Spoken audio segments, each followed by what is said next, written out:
ये दूसरे सूत्र की घटना। भिक्षु अंगुलीमाल के देह छोड़ने पर अन्य भिक्षुओं ने बुद्ध से पूछा, भंते अंगुलीमाल मरकर कहां उत्पन्न हुए होंगे? ये जिज्ञासा स्वाभाविक थी, क्योंकि अंगुलीमाल बड़ा हत्यारा था। उसने 1000 लोगों की हत्या की थी। उसने कसम ली थी कि 1000 लोगों को मार के उनकी अंगुलियों की माला बना के पहनूंगा। इसलिए उसका नाम अंगुलीमाल पड़ गया था, क्योंकि अंगुलियों की माला उसने पहन ली थी। उसने 1000 लोग मार डाले थे। वो बड़ा भयंकर हत्यारा था बुद्ध के समय का। 999 आदमियों को मार चुका था और 1000वीं की प्रतीक्षा कर रहा था, लेकिन दूर दूर तक लोग चौंक गए थे।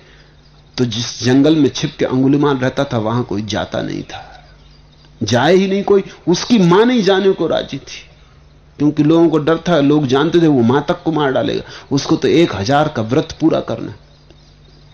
बुद्ध उस रास्ते से गुजरते थे तो लोगों ने कहा, आप न जाएं बनते, वो आदमी खतरनाक है, वो सोचेगे नहीं आप कौन हो, उसको तो बिल्कुल अंधा है। उसने 999 आदमी मार डाले। राजा उससे कपते, सैनिक उससे डरते हैं, फौजें नहीं निकलती इस रास्ते से कि वो किसी को भी मार डाले। एकदम पागल है, उसे होश है ही नहीं, आप मत जाएं। लेकिन बुद्ध ने कहा, अगर मुझे पता ना होता तो शायद मैं ना भी जाता, लेकिन अब पता है मुझे, वो बेचारा एक की प्रतीक्षा करता होगा। 999 मार डाले ना, उसको 1000 आदमी चाहिए, उसकी प्रतिज्ञा का क्या होगा ये भी तो सोचो। तो मैं जाता हूं। तो बुद्ध गए, उनके साथी संगी भी पीछे छूट गए। ऐसे समय कौन साथ कौन संगी? जब बुद्ध गए तो अकेले ही रह गए। अंगुलीमाल फरसे पर धार रखने लगा, देख के कि कोई आ रहा है, लेकिन वो भी बहुत चौंका, क्योंकि वर्षों से इस रास्ते पे कोई चलते ही नहीं। ये कौन ना समझ, उसको भी दया आने लगी, ये कौन ना समझ मरने आ रहा है। उसने गौर से देखा, गैरिक वस्त्र। अरे उसने सोचा कोई सन्यासी गया बेचारा काम से, इसको कुछ पता नहीं है, गांव के लोगों ने भी बताया नहीं, मालूम होता। ऐसा सोचने लगा, फरसे पे धार रखी। जैसे जैसे बुद्ध करीब आने लगे वैसे वैसे उसका भाव बदलने लगा, उसे दया आने लगी। उसने अपने मन में सोचा, अंगुलीमाल तुझे हो क्या रहा है? ऐसी दया तुझे कभी नहीं आई, तेरी मां भी आती तो भी तू काटने को तत्पर था। ये तो कौन है, अपनी क्या जान क्या पहचान। लेकिन कुछ होने लगा, बुद्ध की मौजूदगी कुछ करने लगी। वो तरंगें बुद्ध की, वो शांति बुद्ध की, वो हवा बुद्ध की, वो सुगंध बुद्ध की कुछ करने लगी। जब वो थोड़ी दूर रह गए तो अंगुलीमाल चिल्लाया। उसने कहा कि रुक जाओ वहीं, अगर आगे बढ़े तो खतरा है। ये फरसा देखते हो, ये अंगुलियां देखते हो, मैं अंगुलीमाल हूं, मेरा नाम सुना। गर्दन काट के अंगुलियों की माला बना लूंगा और मेरा व्रत पूरा करना है मुझे। और कई सालों बाद तुम दिखाई पड़े हो, कोई और आता भी नहीं, मगर तुम्हें मैं एक मौका देता हूं। न मालूम कैसे कमजोरी का क्षण है मेरा कि मैं तुम्हें एक मौका देता हूं, भाग जाओ, लेकिन और करीब मत आओ। मैं आदमी बुरा हूं, जरा भी आगे मत चलो। बुद्ध ने कहा, पागल, मेरा चलना तो कई वर्ष हुए तब बंद हो चुका। जिस दिन मन गया उस दिन सब चलन भी गया, सब चलना भी गया। अब कहां चलना, मैं तो ठहरा हुआ हूं। मैं तुझसे कहता हूं तू चलना बंद कर। अंगुलीमाल ने कहा, मैं सोच ही रहा था कि आदमी पागल होना चाहिए। तुम पागल हो, चल तुम रहे हो, चलते हुए को कहते हो कि चलता नहीं, और मैं बैठा हुआ फरसे पे धार रख रहा हूं और मुझको तुम कहते हो कि चलते हो। तुम्हारा दिमाग खराब है। अब मैं समझा कि तुम कैसे चले आ रहे हो। बुद्ध ने कहा, ठीक है, मगर मैं तुझसे फिर कहता हूं, सोच ले, मैं रुका हुआ हूं, तू चल रहा है। तेरा मन अभी बहुत दौड़ता है, यहां वहां दौड़ता है, इसलिए मैं कहता हूं तू चलता है। खैर बुद्ध पास आ गए। अंगुलीमाल ने कहा, अगर तुम जिद्दी हो तो मैं भी जिद्दी हूं। मुझे शक होता है कि हो ना हो तुम गौतम बुद्ध हो जिनकी मैंने खबरें सुनी, क्योंकि जिन लोगों को मैंने मारा उनमें से कई ने मुझे कहा कि ऐसा लगता है सिवाय गौतम बुद्ध के तुझे कोई भी बदल ना सकेगा। हो ना हो तुम वही हो, मगर भूल जाओ मैं भी अंगुलीमाल हूं। अपनी तैयारी कर ले, फरसे पे धार रख ले, मैं बैठा हूं। वो बैठ गए शांत। वो फरसे पे धार रखता है, क्योंकि कई साल से कोई आया नहीं तो फरसे पे जंग चढ़ गई। वो बार बार देख लेता है इस आदमी को, बात क्या है। उसका दिल बड़ा पिघला जा रहा है, इस आदमी पे बड़ा प्रेम आया जा रहा है, इस आदमी की तरफ बड़ा लगा हुआ जा रहा है। वो डर रहा है। थोड़ी देर करने लगा फरसे पे धार रखने में, को और थोड़ी देर जी ले, इस आदमी का साथ बड़ा प्यारा है, फिर मर जाएगा, फिर कब ऐसा आदमी मिलेगा। वो और देर लगाने लगा। बुद्ध ने कहा, मुझे लगता है तुम जरा देरी लगा रहे। फरसे पे धार रखो अंगुलीमाल, तुम अपना काम करो, मुझे मेरा काम करने दो। ऐसे जल्दी से किसी के प्रभाव में नहीं आ जाते। अंगुलीमाल ने कहा कि तुम आदमी कैसे हो, तुम मरने पर तत्पर हो, आत्महत्या करने की तुमने सोच रखी। लेकिन उसका दिल बदल गया है, फरसे पे धार बेमन से रख रहा है। फिर धार भी पूरी हो गई।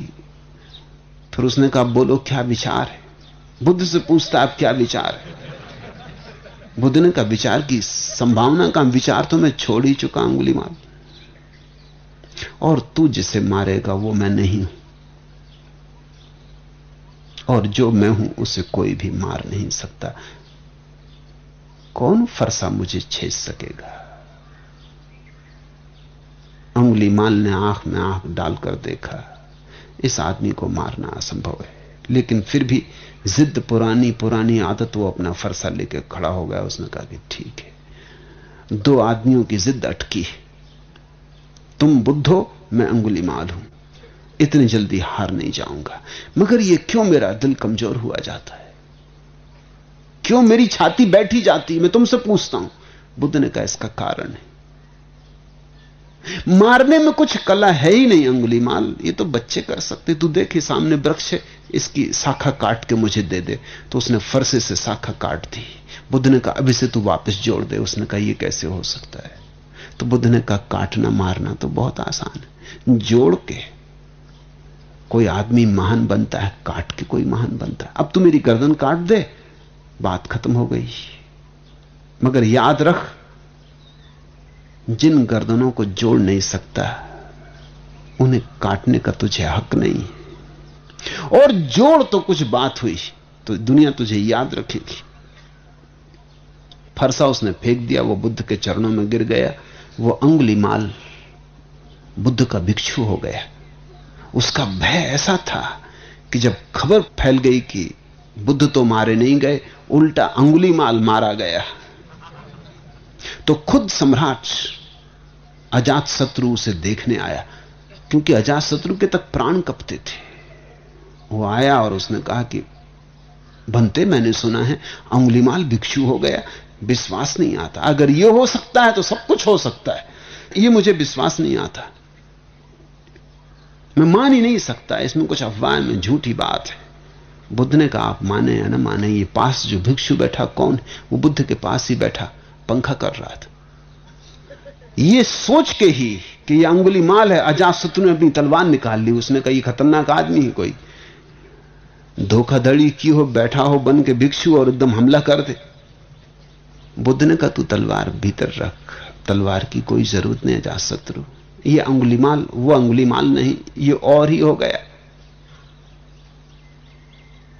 जब अंगुलीमाल गांव में भिक्षा मांगने गया, जैसा भिक्षु को जाना पड़ता था, तो गांव के लोगों ने दरवाजे बंद कर लिए, दुकानें बंद हो गई, लोग अपनी छतों पर चढ़ गए और लोगों ने पत्थर इकट्ठे कर लिए। और कहते हैं जब अंगुलीमाल बीच सड़क पर था तो लोगों ने उसे पत्थर मारे, कायर कमजोर लोग। और अंगुलीमाल बीच में खड़ा रहा, उसके सिर पे पत्थर गिरते रहे और लहू बहता रहा। और अभी तरु ने जो मंत्र पढ़ा ना, बुद्धम शरणम गच्छामि, वो इसे दोहराता रहा, बुद्धम शरणम गच्छामि, संघम शरणम गच्छामि, धम्मम शरणम गच्छामि। ऐसा कहते कहते ही वो गिर गया। बुद्ध को खबर मिली, वो आए, आखिरी घड़ी थी। बुद्ध ने उससे कहा, अंगुलीमाल तेरा क्या भाव है। उसने कहा, आप और पूछते हैं, ठहरे हुए का क्या भाव, रुके हुए का क्या भाव। तेरे मन को कुछ हुआ अंगुलीमाल। अंगुलीमाल ने कहा, नहीं, कुछ भी नहीं हुआ, देखता रहा, साक्षी था। तो अंगुलीमाल ने कहा, होता भी क्या, मैं देखने वाला हूं, दृष्टा हूं, यही तो आपने समझाया। बुद्ध उससे बोले, अंगुलीमाल तू ब्राह्मण होके मर रहा है, तू ब्रह्म ज्ञान को उपलब्ध होके मर रहा है, तू अरहत को उपलब्ध हो गया, तू अरिहंत हो गया। ऐसा जब अंगुलीमाल मर गया तो और भिक्षुओं ने पूछा बुद्ध को, भंते अंगुलीमाल मरकर कहां उत्पन्न हुए? बुद्ध ने कहा, भिक्षुओं, मेरा वह पुत्र परिनिवृत्त हो गया, परिनिर्वाण को उपलब्ध हो गया है, अब उसका जन्म नहीं होगा, वो जन्म मरण के पार हो गया है, अब वो वापस नहीं लौटेगा। भंते भिक्षुओं ने कहा, इतने मनुष्यों को मारकर? भिक्षुओं को भरोसा ना आया, ऐसा पापी परिनिर्वाण को उपलब्ध हो गया। हां भिक्षुओं, बुद्ध ने कहा, सोए सोए उसने बहुत पाप किए, लेकिन जागकर पुण्यों से उसने उन्हें काट डाला, ऐसे वह शून्य भाव में डूबकर निर्वाण को उपलब्ध हो गया है। लेकिन भिक्षुओं ने फिर पूछा, भगवान उसे तो ज्यादा समय भिक्षु हुए भी नहीं हुआ, उसने पुण्य किए कहां? बुद्ध ने कहा, कभी कभी एक पुण्य का छोटा सा कृत्य भी अगर समग्रता से किया जाए तो सारे पापों को काट डालता है। नहीं उसे ज्यादा दिन लगे, नहीं ज्यादा दिन वो जिया, लेकिन जब लोग उसे पत्थर मार रहे थे तब वो साक्षी बना रहा।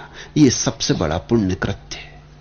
कर्ता होने में पाप है, साक्षी होने में पुण्य है। ऐसी अपूर्व बात बुद्ध ने कही।